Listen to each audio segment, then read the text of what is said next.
শুভেন্দু অধিকারী, আমি আজকে সকালে মনে মনে ভাবছিলাম হয়তো এটাও হতে পারে যে মমতা ব্যানার্জির পনসর নেতা বিজেপি দলে গিয়ে এখানে যত শুভেন্দু অধিকারী মুসলিমদের বিরুদ্ধে কথাবার্তা বলবে তত মুসলিম সম্প্রদায়ের ভোটগুলো বা একটা সেকশনের ভোট মমতা ব্যানার্জির কাছে কুক্ষিগত হয়ে যাবে।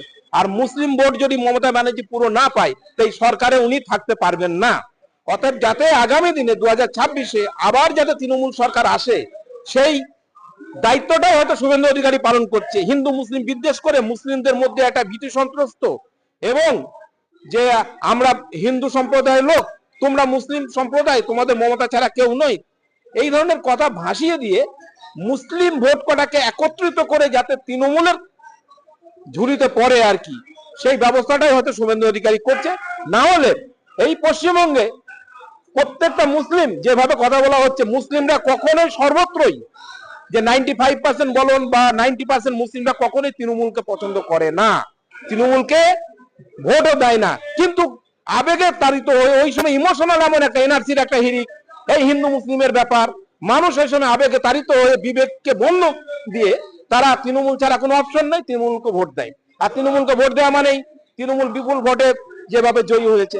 তো এই ধরনের মনে হচ্ছে যেন শুভেন্দু অধিকারী মমতা ব্যানার্জির এজেন্ট, ওকে বিজেপি দলে পাঠানো হয়েছে, এমন একটা পরিস্থিতি সৃষ্টি করে দিয়ে মুসলিমরা যেন সমস্ত ভোট যেন তৃণমূলকে দেয়, আগামী দিনে যেন মমতা ব্যানার্জি আবার ক্ষমতায় আসে। তো এটা একটা রাজনৈতিক একটা নোংরামি, এটা আমার ব্যক্তিগত মতামত এবং এটাও আমি বিশ্বাস করি এটাই সত্য।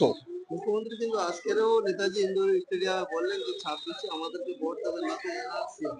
হ্যাঁ, এই সুযোগ নিচ্ছে আর এদিকে জুজু দেখাচ্ছে মুসলিমদের এনআরসি হবে, তোমাদেরকে পাকিস্তানে পাঠিয়ে দেবে, বাংলাদেশে পাঠিয়ে দেবে। এখানে মুসলিমদেরকে একটা তুরুপের মানে একটা ফুটবলের মতো ব্যবহার করা হচ্ছে, এদিকে মারছে গোল ওদিকে ব্যবহার করা হচ্ছে। আদতে মুসলিম সম্প্রদায়ের উন্নয়ন বলো এই শাসক দল কোনোদিনই চায় না, মমতা ব্যানার্জি চায় না, অন্য দলরাও চায় না।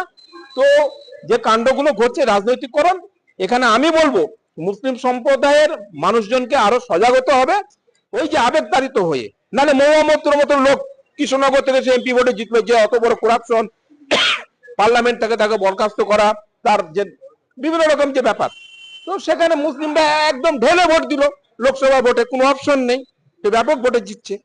তো এই ধরনের ব্যাপারগুলো আমি বলবো যে এটা কোনো একটা যেন বড় একটা খেলা, যাতে এই রাজ্য সরকার, এই যে টিএমসি সরকার, এই মমতা ব্যানার্জির গভর্নমেন্ট যেন এখানে আবার বিপুল মেজরিটি নিয়ে পশ্চিমবঙ্গে সরকার গড়ে, সেই ব্যবস্থায় শুভেন্দু অধিকারী করছে।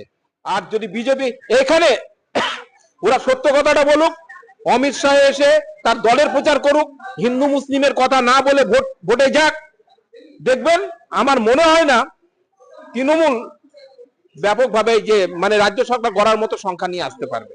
গতকাল দেখলাম যে একটা চার্জশিট হয় সিবিআই, সেখানে অভিষেকের নাম দু জায়গায় আছে, সেটা নিয়ে অভিষেক বন্দ্যোপাধ্যায় বললেন যে এটা নিয়ে বিজেপি রাজনীতি করার চেষ্টা করছে।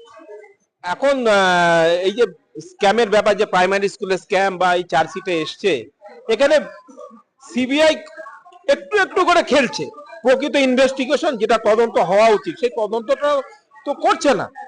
এখানে সকলে জানে, আপামর জনসাধারণ, যে শুভেন্দু অধিকারী, অভিষেক ব্যানার্জি বা দলের যে সমস্ত তাবড় নেতারা, শিক্ষামন্ত্রী আসলে শিক্ষামন্ত্রী টাকা নিয়েছে চাকরি দেবো বলে, সে জেল খাটছে।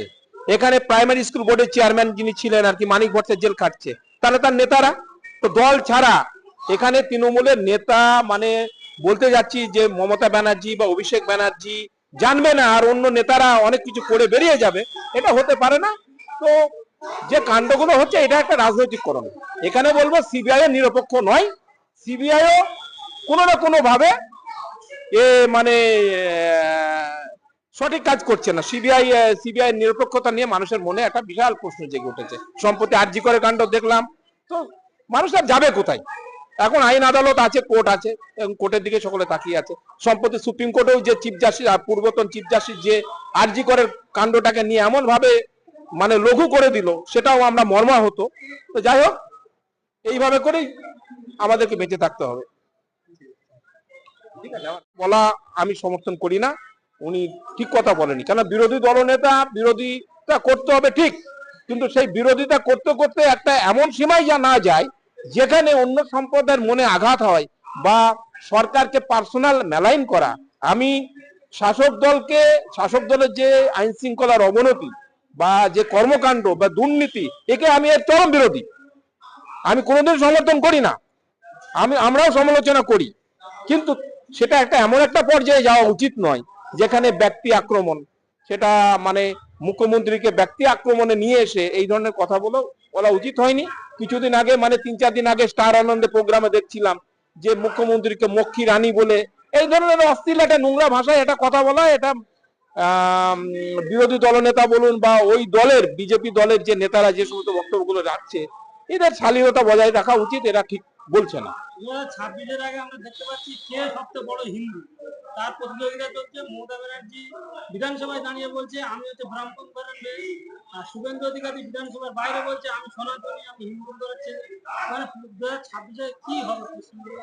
দেখুন, আগামী 2026 সালে বিধানসভা নির্বাচন হবে আমাদের পশ্চিমবঙ্গে, তাই নির্বাচন আগিয়ে আসছে।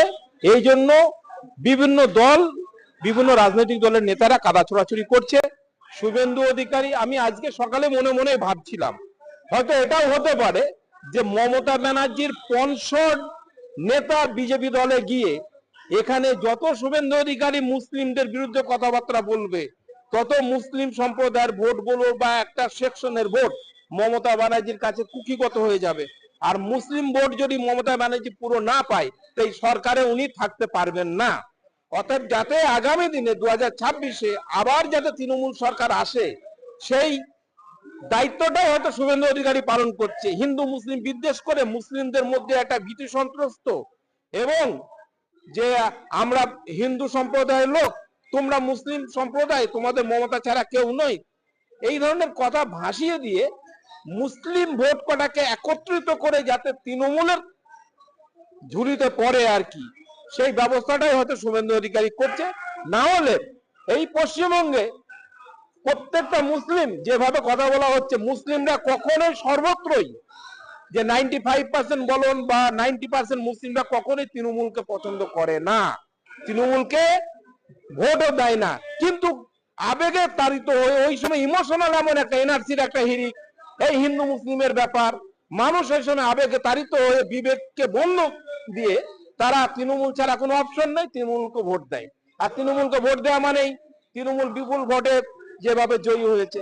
তো এই ধরনের মনে হচ্ছে যেন শুভেন্দু অধিকারী মমতা ব্যানার্জির এজেন্ট, ওকে বিজেপি দলে পাঠানো হয়েছে, এমন একটা পরিস্থিতি সৃষ্টি করে দিয়ে মুসলিমরা যেন সমস্ত ভোট যেন তৃণমূলকে দেয়, আগামী দিনে যেন মমতা ব্যানার্জি আবার ক্ষমতায় আসে। তো এটা একটা রাজনৈতিক একটা নোংরামি, এটা আমার ব্যক্তিগত মতামত, এবং এটাও আমি বিশ্বাস করি এটাই সত্য। মুখ্যমন্ত্রী কিন্তু আজকেরও নেতাজি ইন্ডোর স্টেডিয়ামে বললেন যে 26-এ আমাদেরকে ভোট দেবেন না তো। হ্যাঁ, এই সুযোগ নিয়ে